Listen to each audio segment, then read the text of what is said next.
যুক্তরাষ্ট্রের ভিসা পায়নি এবার ভারতের যিনি প্রধানমন্ত্রী নরেন্দ্র মোদী। তো নরেন্দ্র মোদী কি কারণে যুক্তরাষ্ট্রে যাওয়ার ভিসা পায়নি এ নিয়ে একটি গণমাধ্যমে তারা সংবাদটি প্রকাশ করেছে, যা আমি আপনাদের সামনে উপস্থাপন করছি। তারা শিরোনামটি দিয়েছে, যে কারণে যুক্তরাষ্ট্রে ভিসা চেয়েও পাননি মোদী। চলুন আমরা একটু জেনে নেই কি কারণে মোদীকে যুক্তরাষ্ট্র ভিসা দেয়নি বা তিনি পাননি। এটি নিয়ে 11 জানুয়ারি 2025 সংবাদটি প্রকাশিত হয়েছে। সেখানে তারা নিজস্ব যে প্রতিবেদন রয়েছে, প্রতিবেদনে তারা বলেছে, ভারতের প্রধানমন্ত্রী নরেন্দ্র মোদী সম্প্রতি এক পডকাস্টে জানিয়েছেন যুক্তরাষ্ট্রে তার ভিসা 2005 সালে বাতিল করেছিল এবং 9 বছর পর্যন্ত তাকে ভিসা দেয়নি। 2002 সালে গুজরাটের সাম্প্রদায়িক দাঙ্গা ঘটেছিল, যেখানে অনেক মানুষের মৃত্যু হয়েছিল। সেই সময় গুজরাটের মুখ্যমন্ত্রী ছিলেন মোদী।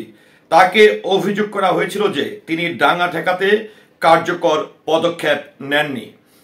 এর ফলস্বরূপ 2005 সালে যুক্তরাষ্ট্র তার ভিসা বাতিল করে দেয়। এই সিদ্ধান্ত মোদীর রাজনৈতিক ক্যারিয়ারের জন্য একটি বড় ধাক্কা ছিল এবং তার বিরুদ্ধে দাঙ্গার সাইদা অভিযুক্তি দীর্ঘদিন চলতে থাকে। তবে 2014 সালে ভারতের সাধারণ নির্বাচনে মোদী বিপুল ভোটে জয় হন এবং ভারতের প্রধানমন্ত্রী হিসাবে ক্ষমতায় আসেন। এরপর মার্কিন সরকার তার অবস্থান পরিবর্তন করে এবং তাকে A1 ভিসা প্রদান করে, যা সাধারণ রাষ্ট্রপতির সফরের জন্য ব্যবহৃত হয়। মোদী তার পডকাস্টে বলেন, 2005 সালে তিনি বলেছিলেন একদিন পৃথিবী জুড়ে ভারতীয় ভিসার জন্য লাইন দিয়ে দাঁড়াবে, যা 2025 সালে এসে সত্যি হতে দেখেছেন। তবে তিনি যুক্তরাষ্ট্রের ভিসা বাতিলের নির্দিষ্ট কারণ নিয়ে কোনো মন্তব্য করেননি। তবে গুজরাট দাঙ্গার পর তার অভিজ্ঞতার বিষয়ে কিছু কথা বলেন।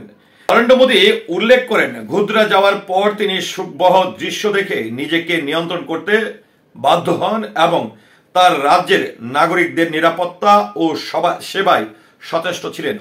অর্থাৎ এখানে যেটি বলা হয়েছে যে নরেন্দ্র মোদী যখন আসলে প্রধানমন্ত্রী ছিলেন না, তখন আসলে তার ভিসাটি আসলে স্থগিত করেছিল এবং যুক্তরাষ্ট্র তাকে ভিসা দেয়নি। পরবর্তীতে তিনি যখন ভারতের প্রধানমন্ত্রী হলেন, তখন A1 অর্থাৎ রাষ্ট্রপতি মর্যাদায় যে ভিসা প্রদান যেটি রয়েছে, যুক্তরাষ্ট্র তাকে সেই ভিসাটি তাকে প্রদান করেছেন। এবং এখানে গুজরাটের মুখ্যমন্ত্রী তিনি যখন ছিলেন, তখনকার ঘটনা কিন্তু মূলত উল্লেখ করা হয়েছে যে গুজরাটের এই যখন পরিস্থিতি খারাপ হয়, এখানে অস্থিতিশীল পরিবেশ তৈরি হয়, তখনই আসলে যুক্তরাষ্ট্র মনক্ষুণ্ণ হয়ে, যেহেতু মুখ্যমন্ত্রী ছিলেন গুজরাটের, তখনই আসলে মোদীর ভিসা বাতিল করেছিল। এবং তারপর থেকে কিন্তু নরেন্দ্র মোদী প্রধানমন্ত্রী হওয়ার আগ পর্যন্ত কিন্তু তাকে যুক্তরাষ্ট্র ভিসা দেয়নি, এটাই কিন্তু তিনি উল্লেখ করেছেন। তো ভিউয়ার্স, নরেন্দ্র মোদীর সেই ইতিহাস, অর্থাৎ এই যে গুজরাটে দাঙ্গা হাঙ্গামা, এই বিষয়কে কেন্দ্র করে যে নরেন্দ্র মোদীর ভিসাটি স্থগিত করেছিল, ভিসা বাতিল করেছিল, এটি নিয়ে আপনার মতামতকে আশা করছি কমেন্টের মাধ্যমে জানাবেন। সেই সাথে পুরো ভিডিওটির সঙ্গে থাকার জন্য অসংখ্য ধন্যবাদ। আসসালামু আলাইকুম।